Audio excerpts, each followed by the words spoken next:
Choosing the right grill can make all the difference, and one of the first decisions you'll need to make is what type of fuel you'd prefer to use.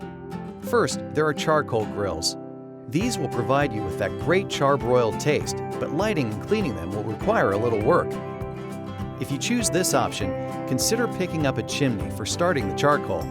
Just pour in the lumped charcoal or briquettes, add some newspaper or lighter cubes at the base, and light.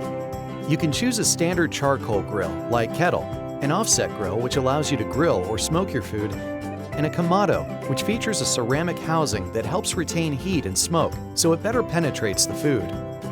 Gas grills are also a popular option. They provide consistent, fast heat and often require little more than turning on the gas and pushing an ignition button. A great option if you're in a hurry or cook out a lot. They can be fueled by a propane tank, which can simply be replaced when empty, or by a direct feed from your home's gas line. Some gas grills offer side burners that operate much like your home's range. There are also combo grills that offer gas grilling when you're in a time crunch and charcoal grilling when you're not. Some people swear by the taste of food cooked over real hard wood. If this wood-fired taste is for you, then you'll want a pellet grill. It's fueled by real hardwood pellets that come in a variety of wood types like mesquite, cherry, and hickory, to name a few. These pellets are stored in a hopper that will feed more pellets to the grill as needed.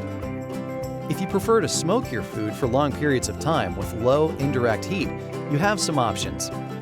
Smokers have various fuel types: propane, charcoal, and electric, and are commonly constructed of steel. If you live in an apartment or condo where gas or charcoal grilling is not allowed, consider an electric unit. These require little other than a nearby electrical outlet. Lastly, there are portable grills that allow you to enjoy that great grilled taste while camping, tailgating, or spending a day in the park. So no matter your cooking preference, there's sure to be a grill to fit your needs. When it comes to size, look for the square inches of grilling surface.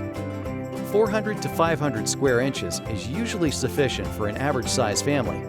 If you entertain often or have a large family, consider a grill with a cooking surface between 500 and 650 square inches. And consider other features that may suit your cooking style, like fixed or collapsible side shelves, warming trays, and built-in thermometers.